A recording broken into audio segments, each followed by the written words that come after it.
నగరంలోని డీసీసీ భవన్లో మాజీ ప్రధాని స్వర్గీయ రాజీవ్ వర్ధంతి వేడుకలు అధ్యక్షుడు మానల మోహన్ రెడ్డి ఆధ్వర్యంలో ఘనంగా నిర్వహించారు.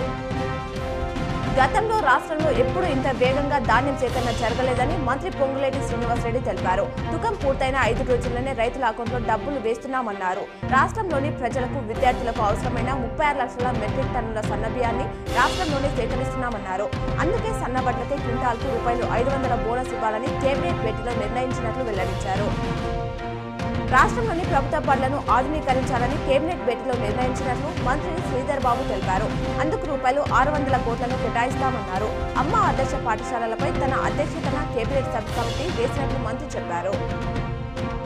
ఆర్సీబీతో మ్యాచ్ ఓటమి అనంతరం తీవ్ర నిరాశకు గురైన CSK legendary cricketer Dhoni shake hands ఇవ్వకుండానే మైదానం వీడిన సంగతి తెలిసిందే. అయితే ధోనిని కలిసేందుకు కోహ్లీ అతడి డ్రెస్సింగ్ రూమ్ కు వెళ్లారు. కాగా ఈసారి నువ్వు ఫైనల్ కు వెళ్లాలి, టైటిల్ కొట్టాలి, గుడ్ లక్ అని విష్ చేశారట. విపక్ష నేతలు కేజ్రీవాల్, రాహుల్ గాంధీకి భారత్లో కన్నా పాకిస్తాన్లోనే మద్దతుదారులు ఎక్కువని కేంద్ర మంత్రి అమిత్ షా అన్నారు. ఢిల్లీలో ఎన్నికల ప్రచారంలో ఆయన మాట్లాడారు. అవినీతికి వ్యతిరేకంగా మాట్లాడి కేజ్రీవాల్ అవినీతి కేసులోనే అరెస్ట్ అయ్యారని విమర్శించారు. జైలుకు వెళ్లినప్పటికీ సీఎం పదవిని వీడని సిగ్గులేని వ్యక్తి కేజ్రీవాల్ అని దుయ్యబట్టారు. తమ సమస్యలను తక్షణమే పరిష్కరించకపోతే రేపటి నుంచి విధులు బహిష్కరించి సమ్మెకు దిగుతామని జూనియర్ డాక్టర్లు ప్రకటించారు. ఈ మేరకు వైద్య విద్య డైరెక్టర్ ఎస్ వానికి జూడాల సంఘం నేతలు నోటీసులు అందజేశారు. స్టైఫండ్స్ ప్రతి నెల సమయానికి ఇవ్వాలని, బకాయిలు చెల్లించాలని వారు డిమాండ్ చేశారు. ఖైరతాబాద్ ఆర్టీఓ కార్యాలయం నిర్వహించిన ఆన్లైన్ వేలంలో వాహన ఫ్యాన్సీ నంబర్ రికార్డు ధర పలికింది. కొత్త సిరీస్ TG 099999 నంబర్కు వేలంలో ₹25.50 లక్షల రాబడి వచ్చింది.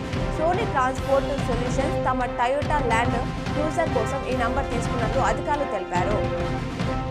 నైరుతి బంగాళాఖాతంలో రేపు అల్పపీడనం ఏర్పడనుంది. ఈ నెల 24వ తేదీకి అది వాయుగుండంగా మారి ఆ తర్వాత తుఫాన్గా బలపడే అవకాశం ఉంది. అనంతరం ఒడిశా, పశ్చిమ బెంగాల్ తీరాల వైపు పయనిస్తుందని వాతావరణ నిపుణులు అంచనా వేస్తున్నారు.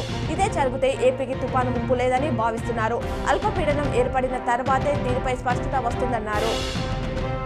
బెస్ట్ అవైలబుల్ పథకంలో భాగంగా 2024-25 విద్యా సంవత్సరంలో 3, 5, 8వ తరగతి ఆంగ్ల మాధ్యమంలో ప్రవేశాలపై దరఖాస్తులు ఆహ్వానిస్తున్నట్లు జిల్లా గిరిజన అభివృద్ధి అధికారి అంబాజీ తెలిపారు. 3వ తరగతిలో బాలురకు 7, బాలికలకు 4, 5వ తరగతిలో బాలురకు 4, బాలికలకు 2, 8వ తరగతిలో బాలురకు 3, బాలికలకు 2 సీట్లు ఉన్నాయని ఆయన వెల్లడించారు. తెలంగాణ ఆవిర్భావ దినోత్సవాన్ని జూన్ 2న ఘనంగా నిర్వహించాలని కేబినెట్ మీటింగ్ లో ప్రభుత్వం నిర్ణయించింది. ఈ వేడుకలకు కాంగ్రెస్ అగ్రనేత సోనియా గాంధీని ఆహ్వానించనుంది.